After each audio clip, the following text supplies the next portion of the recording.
आप लोगों को कुछ मिला? नहीं सर, ऐसे तो नॉर्मली पता चल जाता है कि आग कैसे लगी, पर यहाँ पर तो कुछ पता ही नहीं चल रहा है कि आग लगी कैसे। अच्छा ठीक है, देखो एम्बुलेंस कहाँ तक पहुंची। जी सर।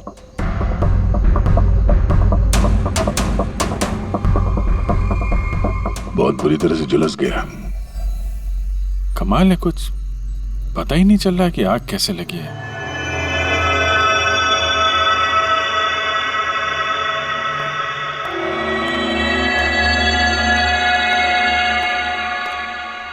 कैसे हुआ ये सब? सब कुछ तो बिल्कुल ठीक था, पता नहीं ये आग कहाँ से लग गई। इतने सारे लोगों की बददुआएं तो लगेंगी ना। क्या कहा तुमने? पता चला था सर कि दिलीप साहब किसी कोर्ट के केस में फंसे हुए थे। काफी बड़ा चक्कर था, लेकिन अभी कुछ दिन पहले छूट भी गए थे। काफी लोग नाराज भी थे इस बात से। कहीं इसी चक्कर में किसी ने दिलीप को मार तो नहीं दिया? नहीं, कोर्ट ने बरी कर दिया था मेरे पति को, उन्होंने कुछ भी नहीं किया। क्या केस क्या था? 9 साल पहले जीजू के थिएटर में आग लग गई थी, जिसके कारण कुछ लोगों की मौत हो गई थी और सारा इल्जाम जीजू पर आ गया था। ऐसे कैसे हवा में आग लग सकती है? जरूर किसी की प्लानिंग है। किसी पे शक है आप लोगों को? कौन कर सकता है? कोई भी कर सकता है, अनीता भी कर सकती है। कौन कौन अनीता? टोनी की वाइफ, और वो आज यहाँ आई भी थी।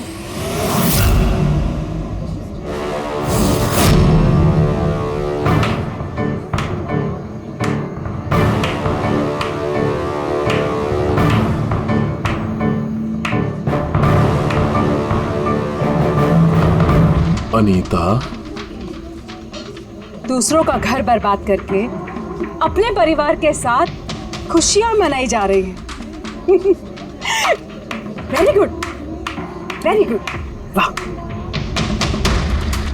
लेकिन एक बात याद रखना, उन लोगों की तरह तुम भी तड़प तड़प के मरोगे। सिक्योरिटी! ए चुप! आवाज नीचे। निकालो उसको बाहर, निकालो! आउट! लगता है तुम दोनों अपने अंजाम से वाकिफ नहीं। तुम्हारा बुरा समय अब शुरू हो गया है, याद रखना। तूने जो किया है ना मेरे टोनी के साथ, याद रखना, इसके बाद तू नहीं बचेगा। सुना तूने? ले जा उसको। तू नहीं बचेगा, नर्क में चलेगा तू। अरे देख क्या रहा है, ले जा इसे। नर्क में चलेगा तू, तड़प तड़प के चलेगा, याद रखना। अरे जा।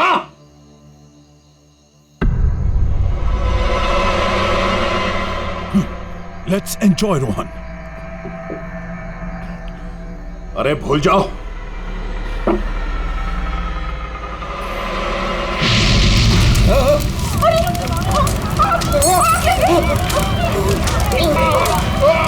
दिलीप और रोहन जिस केस में फंसे थे, उसी केस में कोर्ट ने टोनी को सजा दी थी।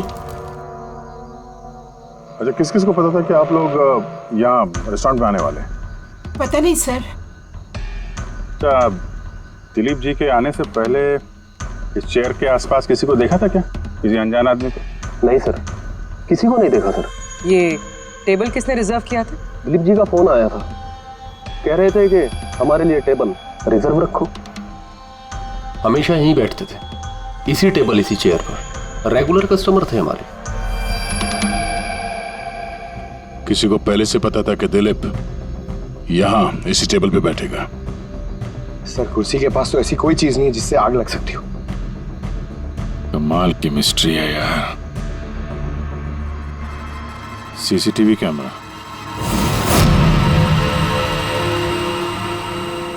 इसकी फुटेज से पता चलेगा क्या हुआ था यहाँ पे। ओह माय गॉड, ये सब कैसे हो गया? कौन कर सकता है ये सब?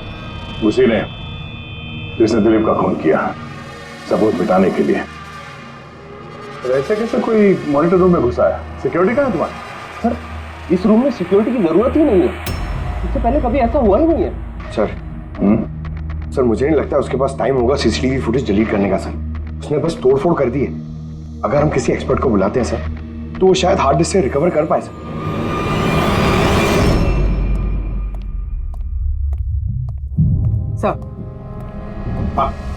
सर 9 साल पहले दिलीप और रोहन का एक थिएटर था जिसमें आग लग गई थी। एग्जिट और एंट्री डोर बंद होने की वजह से इस आग में 12 लोग जल के मर गए थे। विक्टिम्स की फैमिली ने केस किया तो इन्वेस्टिगेशन में पता चला कि उस वक्त एक गार्ड ड्यूटी पे था। हाँ, टोनी। हाँ सर कोर्ट में साबित हो गया कि टोनी ने बहुत शराब पी रखी थी और शराब के नशे में वो इतना धुत था कि वो इमरजेंसी एग्जिट भी खोल नहीं पाया। हाँ, बस टोनी की बीवी अनीता ये मानने को तैयार ही नहीं कि गलती टोनी की है। सर सिर्फ उसका ही नहीं, बहुत सारे न्यूज़पेपर आर्टिकल्स ने भी कोर्ट के इस फैसले के खिलाफ आवाज उठाई थी। जब ये हादसा हुआ था उस वक्त दिलीप और रोहन के खिलाफ सॉलिड एविडेंसेस थे, लेकिन फिर केस चलता रहा। 9 साल हो गए। कुछ विटनेसेस ने गवाही बदल दी और कुछ कंट्री से बाहर चले गए। सर, दिलीप और रोहन ने जरूर पैसे और पावर का इस्तेमाल किया होगा और यह बात टोनी को पता चल गई होगी। उसी ने भेजा होगा अनीता को दिलीप को मारने के लिए। पर फ्रेडी, जब अनीता वहां थी ही नहीं तो आग लगाई कैसे? नहीं, सिक्योरिटी वालों ने तो उसे बाहर निकाला था रेस्टोरेंट में से। ऐसी कौन सी चीज है जो अचानक आग लग सकती है? सर शायद डॉक्टर सालुंके हमारी मदद कर सके, या फिर अनीता।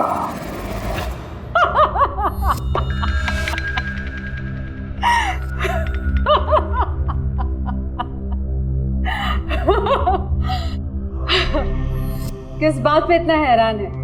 मेरी हंसी पे? क्या दिलीप की मौत पे? दिलीप की मौत पे तुम इतना खुश क्यों हो रही हो? अब मैं खुश नहीं होंगी तो और कौन होगा? कल रात रेस्टोरेंट से निकलने के बाद तुम कहाँ गई थी? जेल, अपने पति से मिलने। वार्डन के पास सारे रिकॉर्ड हैं, आप चाहें तो चेक कर सकते हैं। वो तो हम करेंगे, और ये भी कि आखिर तुमने वो आग लगाई कैसे? कोई काला जादू किया तुमने? दिलीप को अचानक आग कैसे लग गई? काला जादू आता तो जरूर करती, पर मैं बहुत खुश हूं।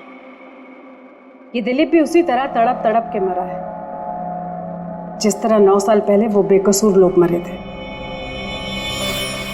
जिसकी सजा मेरा पति टोनी भुगत रहा है। तुम ये कैसे कह सकती हो कि टोनी की गलती नहीं थी? तुम तो वहां थी नहीं। मैं वहां नहीं थी, लेकिन टोनी यहाँ था। उस दिन उसकी तबीयत खराब थी। उसने अपने मालिकों से, रोहन और दिलीप से कहा वो जल्दी घर आ गया आग लगने से पहले। गलती उन दोनों की थी। अरे पुराना दरवाजा ठीक ही नहीं करवाया, जिसके कारण वहां आग में वो लोग झुलस के रह गए। मेरे पति की गलती नहीं थी, उन दोनों की थी। तो बहुत गुस्सा आया होगा ना तुम्हें? दोनों को मारने का भी मन किया होगा। 12 लोग मरे हैं वहां। मुझसे कहीं ज्यादा गुस्सा उन लोगों के परिवार वालों को आया होगा, पर वो बहुत खुश होंगे अब दिलीप की मौत की खबर सुनके। बहुत खुश होंगे। वो लोग और भी खुश हो जाएंगे जब रोहन चल के मरेगा।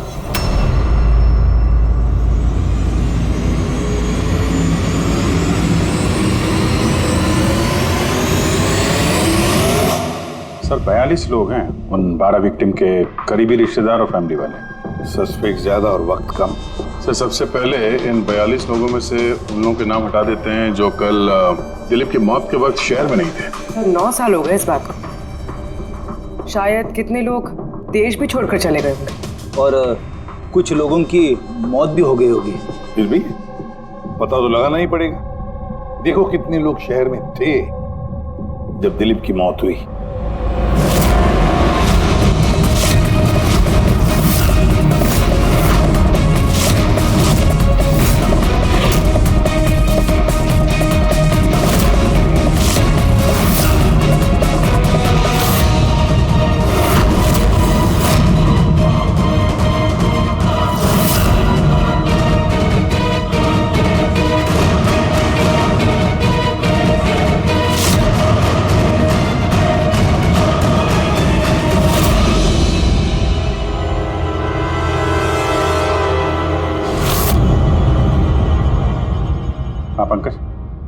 कितने बजे? 27 लोग हैं सर, जो उस वक्त शहर में थे और उनके पास दिलीप को मारने की वजह थी। ठीक है, बुलाओ सबको ब्यूरो में, देखते हैं क्या कहानी सुनाते हैं ये लोग अपनी बेगुनाही की। जेम्स, तुम्हारे पिताजी 9 साल पहले थिएटर में लगी आग में जलकर मर गए, है ना? Yes sir. आपके हस्बैंड फिल्म अकेले देखने गए थे? उस दिन मैं बिजी थी, इसलिए वो अकेले ही चले गए। कल रात कहाँ पर थे तुम? सर मैं अपने फ्रेंड्स के साथ था। सर मैं पासपोर्ट ऑफिस गया था। उन दोनों को मैं ऐसे बच के नहीं जाने दूंगी। तो क्या किया तुमने? सोचा कि दिलीप से फेस टू फेस मिलूंगा और उससे पूछूंगा कि तुमने ऐसा क्यों किया। सर उसके बाद मैं अपने फ्रेंड के साथ घर पे गया। मैं अपनी वाइफ के साथ मॉल में था। सर आप मेरे फ्रेंड से पूछ सकते हैं। सर मैं उससे मिलता तो रेस्टोरेंट तक जिंदा नहीं पहुंच पाता। दिलीप को उसके किए की सजा मिल गई। मुझे मालूम चला रेस्टोरेंट से कि दिलीप के साथ क्या हुआ तो दिल को सुकून मिला सर। अब बचा रोहन, उसको भी उसके किए की सजा जरूर मिलेगी। अब इन 27 लोगों में से उन लोगों के नाम रहने दो जो घुमा फिरा के जवाब दे रहे थे और जिन्होंने अपने जवाब पहले से ही तैयार करके रखे थे।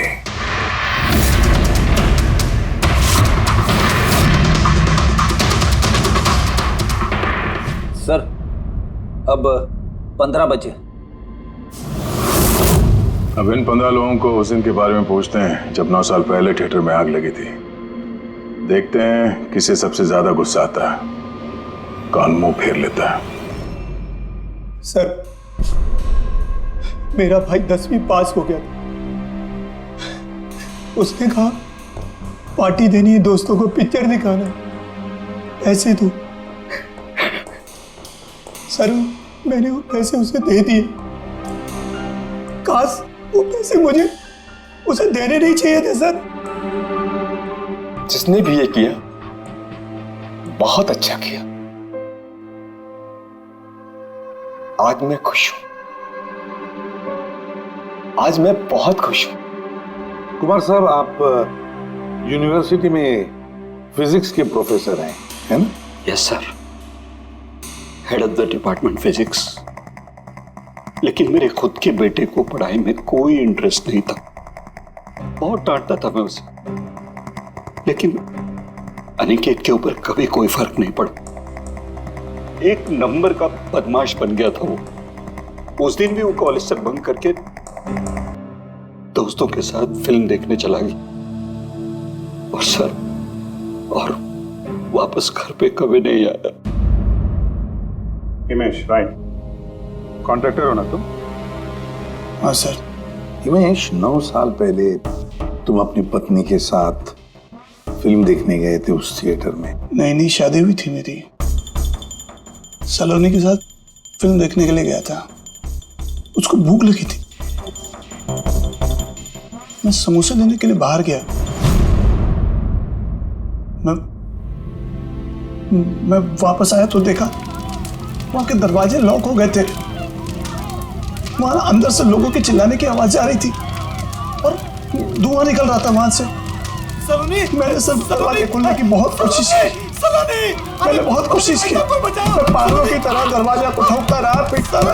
सलोनी, सलोनी, सलोनी, सलोनी, सलोनी चिल्लाता रहा। अरे कोई दरवाजा खोल दो यार। सलोनी, सलोनी। लेकिन मैं कुछ नहीं कर सका सर, मैं कुछ नहीं कर सका। अपनी सलोनी को मैं बचा नहीं सका। वहां पे एक गार्ड भी था ना, टोनी, उससे भी दरवाजा नहीं खुला क्या? नहीं था सर। वहां कोई और गार्ड, किसी और को देखा था तुमने? कोई नहीं था सर, कोई नहीं था। मैं 9 साल पहले जो बात कोर्ट में कहा वही आज कह रहा हूं। जब सिनेमा हॉल में आग लगी थी उस वक्त टोनी वहां पर नहीं था सर।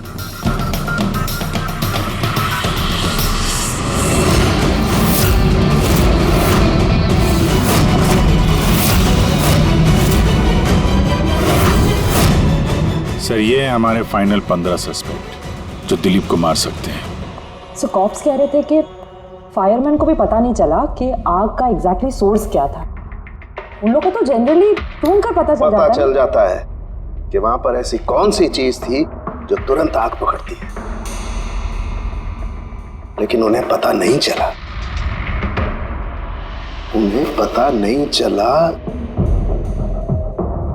उन्हें इसलिए पता नहीं चला क्योंकि उस चीज की ना तो कोई खुशबू थी ना कोई रंग था। एग्जैक्टली सर, मतलब अगर लिक्विड होता ना तो इस दिलीप को पता चलता जब वो चेयर पे बैठता, उसे फील होता। और अगर पाउडर होता तो हमें टेस्टिंग में पता चल जाता। इसका मतलब ये तो गैस, जिसका मतलब ये गैस है। गैस? तो इसीलिए उस फायरमैन को पता नहीं चला कि किस चीज से आग लगी है। इनफ्लेमेबल गैस बॉस, जिसे सिर्फ एक स्पार्क की जरूरत होती है आग पकड़ने के लिए। अच्छा, मुझे एक बात समझ में नहीं आ रही है। दिलीप किस कुर्सी पर बैठा था, तो गैस कुर्सी पर आई कहां से? कुर्सी से ही। क्या? कुर्सी से? वो ऐसे बॉस, जिस चेयर पे ये दिलीप बैठा था उसके नीचे की तरफ किसी ने ज्वलनशील गैस का स्प्रे किया हुआ था। मरते वक्त दिलीप के कांटेक्ट में दो चीजें थी, एक तो ये चेयर जिस पे वो बैठा था और एक वाइन का ग्लास जो उसने हाथ में पकड़ा हुआ था। हमने ये दोनों चीजें चेक की तो इस चेयर के ऊपर से हमें इनफ्लेमेबल गैस के कुछ ट्रेसेस मिले। बॉस, हमारे आसपास वातावरण में स्वतः ज्वलनशील पदार्थ होते हैं जो कभी कभी स्पॉन्टेनियसली जल जाते हैं, जैसे कि मार्श गैस एक नेचुरल बायोगैस है और ज्वलनशील गैस इसका मेन कंपोनेंट है। मतलब इनफ्लेमेबल गैस कभी भी हवा में ऐसे ही जल जाती है? नहीं फ्रेडी, अपने आप नहीं। जब वातावरण में बहुत ज्यादा गर्मी पैदा हो जाती है और वो वातावरण की ऑक्सीजन के साथ मिल जाती है तो एक सुपर हाई टेम्परेचर का निर्माण होता है, जिसकी वजह से ये आग लगती है। लेकिन सालून के साहब, वहां तो ऐसे कोई हाई टेम्परेचर वाली चीज थी नहीं। एग्जैक्टली, ऐसा कोई डायरेक्ट सोर्स नहीं था जिससे गर्मी पैदा हो सके। बस इसीलिए मुझे लगता है खूनी ने कोई एक्स्ट्रा डिवाइस का इस्तेमाल किया है ये अचानक इतना ज्यादा टेम्परेचर बढ़ाने के लिए। और ये कुर्सी तो तैयार बैठी थी, इसे तो सिर्फ एक स्पार्क की जरूरत थी। पर सर ऐसे कोई हीट कैसे पैदा कर सकता है? हाँ, कर सकते हैं ना पूरी। जैसे उदाहरण के तौर पर मैग्नीफाइंग ग्लास पर सूरज की किरणों को खास तरीके से फोकस करके हम बचपन में कागज जलाया करते थे।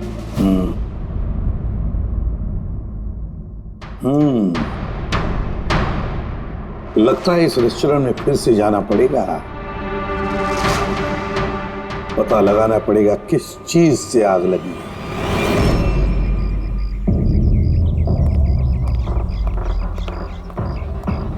पूरा एरिया छान मार लिया सर, लेकिन ऐसी वो चीज ही नहीं मिली जिससे आग लग सकती है।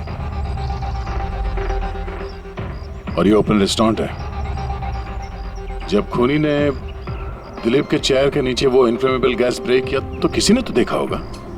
वही तो, चेयर में अपने आप आग लग गई और दिलीप चल के मर गया। किसी ने कुछ देखा नहीं और ना ही कोई सबूत हमारे सामने आ रहा है। सर, उस डेटा एक्सपर्ट ने सीसीटीवी फुटेज रिकवर कर ली है, आप देख सकते हैं सर। गुड, तुम लोग यार देख लो, तब तक मैं देखता हूँ यहाँ पे कुछ मिलता है क्या। सर, दिलीप और उसकी फैमिली के आने के 15 मिनट के पहले की फुटेज है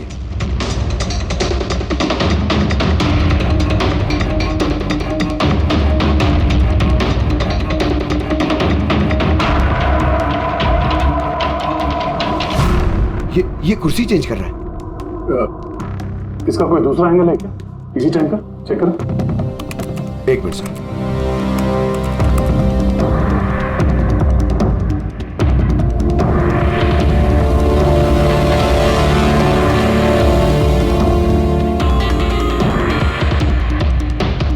ये कुर्सी के साथ क्या कर रहा है?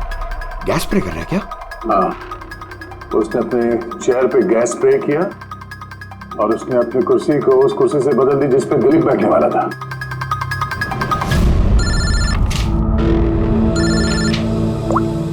आदा। अच्छा, great, good work, good work. क्या हुआ सर? जिसने भी दिलीप की कुर्सी के साथ छेड़खानी की ना, उसका पता चल गया है। वो एक आदमी है, उसका मिलता जुलता हुलिया भी मिला है। अब देखते हैं, दया भेजने वाला है फोटोग्राफ।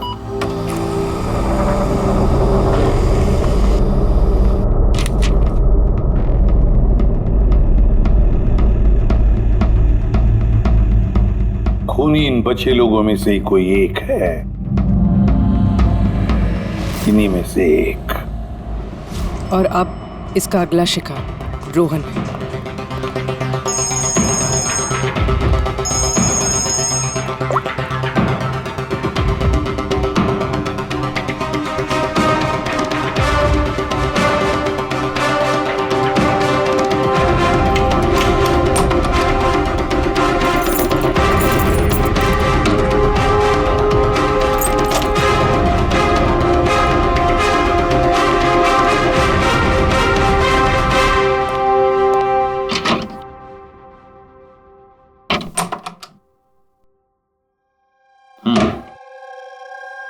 मुझे लगता है कोई मेरी और दिलीप की रिहाई से खुश नहीं है। मेरी जान को खतरा है यहाँ पर।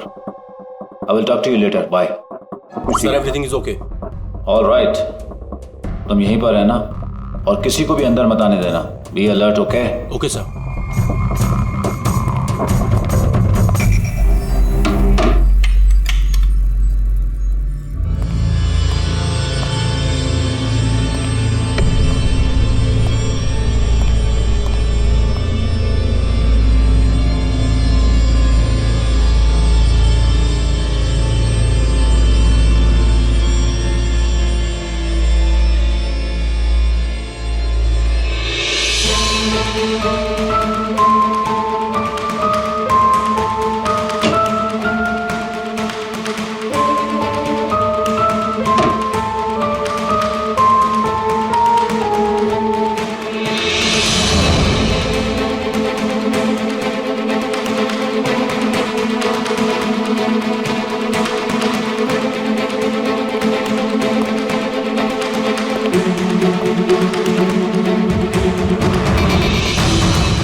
बचाओ बचाओ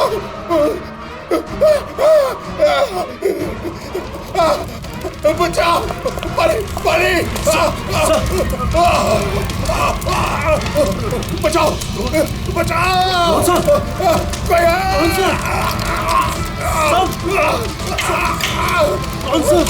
बचाओ, परे परे कौन सा?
क्या हुआ यहाँ पर और कैसे?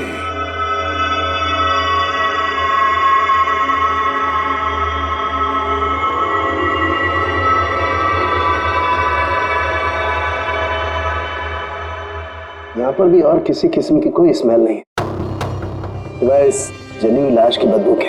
यानी ये मर्डर भी इन्फ्लेमेबल गैस से हुआ है? शायद। ये सब हुआ कैसे? हाँ? सर मैं रोहन सर का बॉडीगार्ड हूं सर। अच्छा, तो फिर ये आप लोग कहाँ थे जब ये सब हुआ?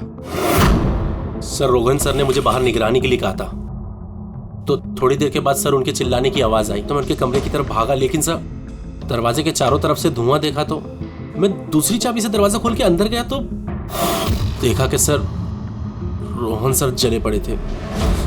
आप लोगों को भी कुछ पता नहीं है। कमाल है, कमरे के अंदर कोई लीड नहीं मिला, शॉर्ट सर्किट नहीं हुआ है, ये पर्दा अंदर से बंद है, ये विंडोज परमानेंटली क्लोज्ड है, कोई बाहर से अंदर भी नहीं आ सकता। अब बाहर से अंदर कोई व्यू भी नहीं है, कोई देख नहीं सकता, तो फिर आदमी मरा कैसे? इससे लगी है आग बॉस।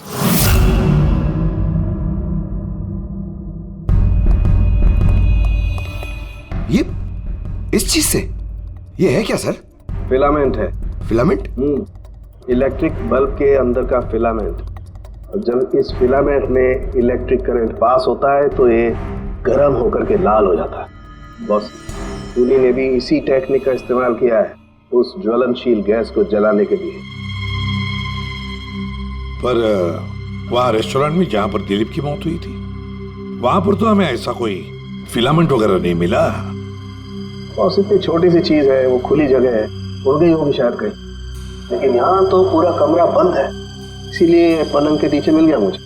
लेकिन सर, फिलामेंट से करंट पास होने के लिए वायर्स का कोई ना कोई कनेक्शन तो होना चाहिए ना बेड तक। होगा, यही कहीं होगा जरूर। तब पूरा बेड चेक कर लिया हमने, कमरा चेक कर लिया, ऐसा तो यहाँ पे कुछ भी नहीं मिला सर। दया, वो दरवाजा कैसा? मैनेजर। Yes sir. वो दरवाजा कहाँ खुलता है? सर दूसरा रूम है जो इस रूम से कनेक्टेड है सर। अब वैसे ये रूम सील्ड रहता है, इसे कोई खुलता नहीं सर। खोलो दरवाजा। Yes sir. आइए सर।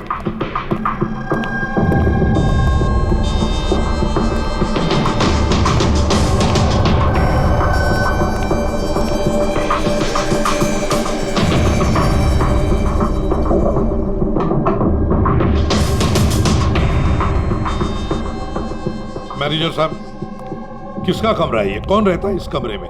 गेस्ट है कोई सर, डिटेल्स चेक करनी पड़ेगी। मंगाओ। Okay sir.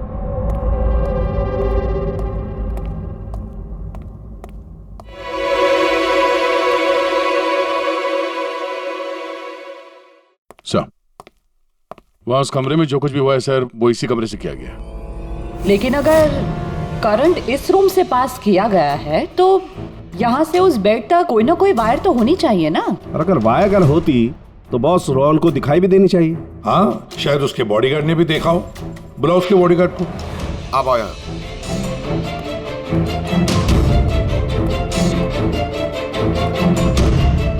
एक बात बताओ, जब तुम रोहन के कमरे में आए थे तब कोई वायर देखी यहाँ इस दरवाजे से उस कमरे में जाते हुए? कुछ भी नहीं सर, रोहन सर के रूम के अंदर जाने से पहले मैंने रूम को पूरी तरह से चेक किया था सर, लेकिन वायर जैसी कोई चीज उस रूम में नहीं दिखाई दी। ठीक है, जाओ तुम। जो कुछ भी हो दया, खूनी ने इसी दरवाजे का इस्तेमाल किया। इस दरवाजे से वो रोहन के इस कमरे में आया, उसने बेड पर इन्फ्लेमेबल गैस स्प्रे किया और किसी भी तरह से फिलामेंट को करंट दे दिया। बस फिलामेंट गर्म हो गई और इन्फ्लेमेबल गैस ने आग पकड़ ली, रोहन की मौत हो गई। बस एक बात पक्की है, ये जो कोई भी है उससे इलेक्ट्रिक और केमिकल्स की बहुत अच्छी जानकारी है। प्रोफेसर कुमार, फिजिक्स का प्रोफेसर कुमार, उससे बढ़कर और कौन जान सकता है इस सारे मामले में? दया, अच्छा इस प्रोफेसर कुमार से मिल लो। अच्छा दया, मैं भी चलता हूं तुम्हारे साथ।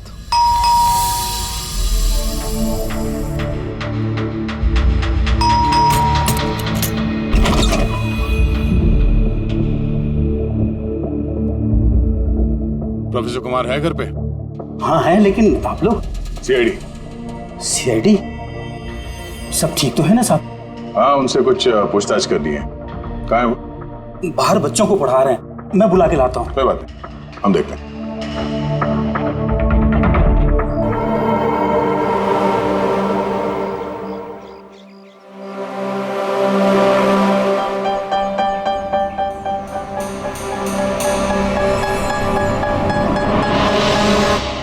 मिस्टर कुमार, हमें आपसे कुछ पूछताछ करनी है। पूछिए, क्या पूछना है? इसे पहचानते हैं आप? ये तो फिलामेंट है। गुड, सही पहचाना आपने। आपको पता ही ये फिलामेंट हमें कहाँ से मिला? ये तो आप ही को पता होगा कहाँ से मिला आपको। रोहन के पेट के नीचे से। कल रात उसी पेड़ पे रोहन जल के मर गया। व्हाट? रोहन की भी डेथ हो गई? कल रात आप कहाँ पर थे? रात 9 से लेकर सुबह 3 बजे तक। आप मुझ पर शक कर रहे हैं? ये हमारे सवाल का जवाब नहीं हुआ मिस्टर कुमार। कल मैं पूरा दिन और पूरी रात घर पे ही था। कोई गवाह? जी हाँ, मेरा नौकर रामू और विकास। Please come here.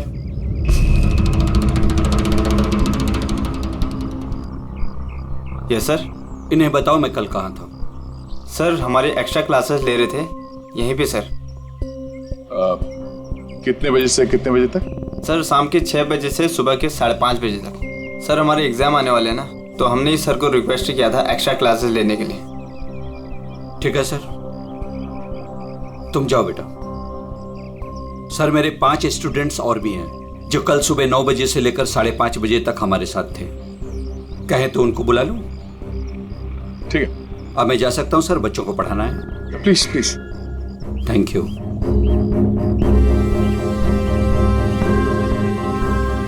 हाँ तो बच्चों में ये कह रहा था कि बिना सोल्डरिंग वायर के भी हम मदरबोर्ड फिक्स कर सकते हैं with the help of adhesive conductor.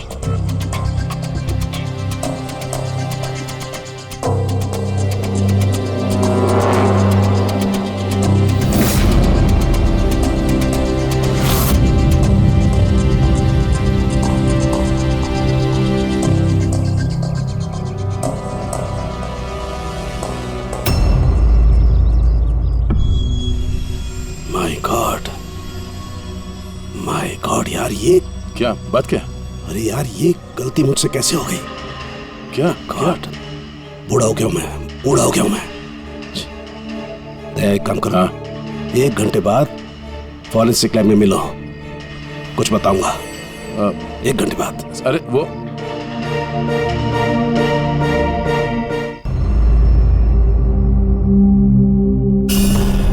लो बस एक काम करो, इस स्विच से इन बल्ब्स को जलाओ। इस स्विच से? इस स्विच से? हाँ हाँ, इस स्विच से। यार ना कोई कनेक्शन है, कुछ है, कैसे जलेंगे ये? तुम सवाल मत किया करो, कभी कभी मेरी बात भी मान लिया करो यार। कभी कभी। ये ले।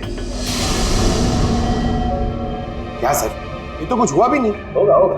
अरे क्या होगा? होगा ही नहीं। अरे होगा यार, बिलीव नहीं होगा। 1 मिनट। क्या इसकी तबीयत ठीक है ना? हाँ? तो पता नहीं क्या हुआ है, वो जब से वो प्रोफेसर कुमार से मिलके आया ना, बस बल्ब के साथ ही खेले जा रहे हैं। बात बताओ, वो फिंगरप्रिंट्स का क्या रिपोर्ट आया? वही जो फिंगरप्रिंट्स उन्हें होटल वाले से लिए थे और रूम में उठाए थे। तो फिंगरप्रिंट तो बहुत सारे मिले, लेकिन सारे स्टाफ मेंबर्स के ही हैं, उसके अलावा और किसी के नहीं मिले। ये कैसे हो सकता है? तो भाई साहब जरा इधर भी ध्यान दीजिए। हाँ हाँ, ध्यान है। हाँ।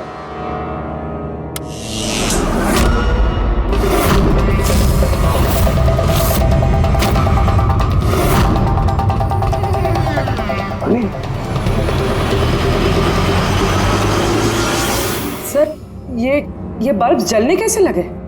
क्या बात है सालूकी साहब, बिना वायर के सारे बल्ब जला दिए।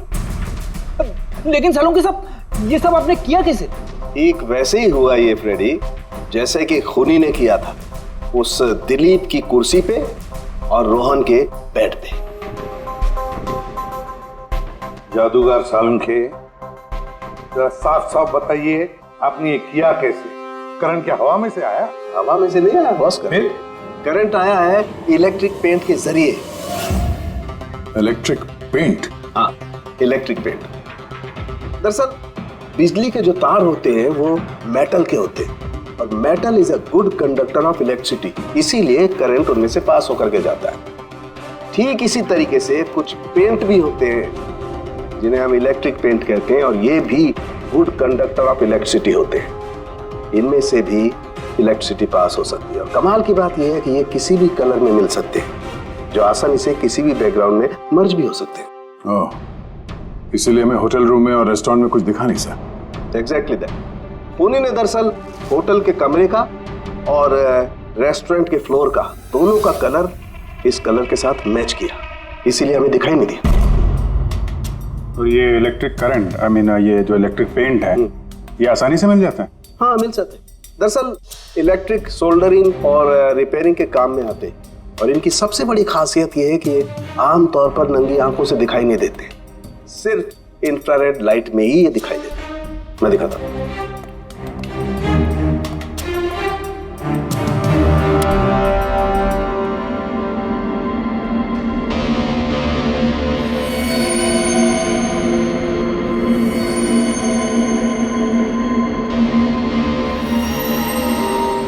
देखा बॉस? हाँ, खूनी ने भी ऐसे ही इस इलेक्ट्रिक पेंट का इस्तेमाल किया और ये सर्किट बनाया।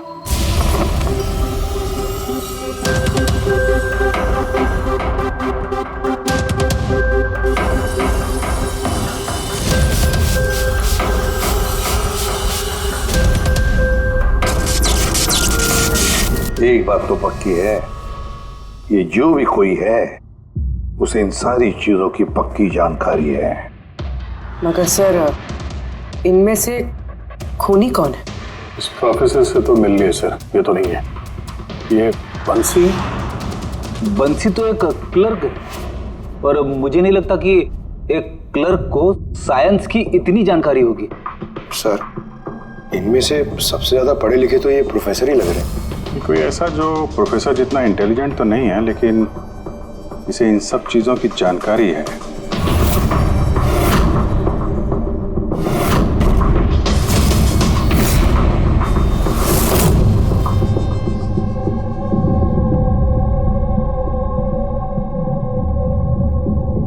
वो ये है अभिजीत, ये है वो।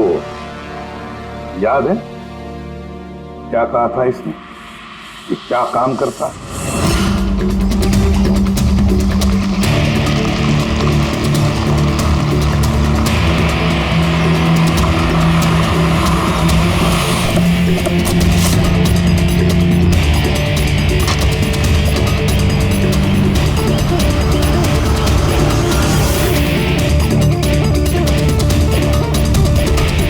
चले ससुराल।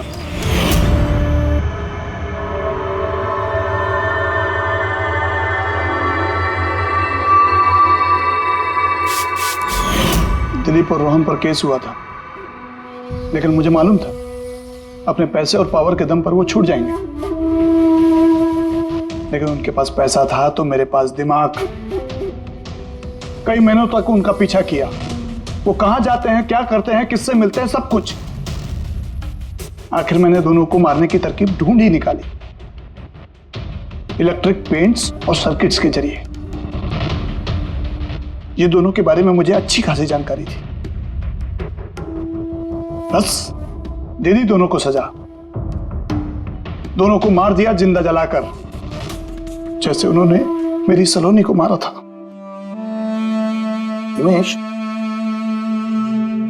तुम्हारी पत्नी के साथ जो कुछ भी हुआ उसका हम सबको अफसोस है, लेकिन दिलीप और रोहन को मारकर तुम्हें क्या मिला? क्या तुम्हारी पत्नी वापस आ गई? बदले की आग में तुमने 2 लोगों की जानें ली। कानून तुम्हें कभी माफ नहीं करेगा, तुम्हें कड़ी से कड़ी सजा होगी।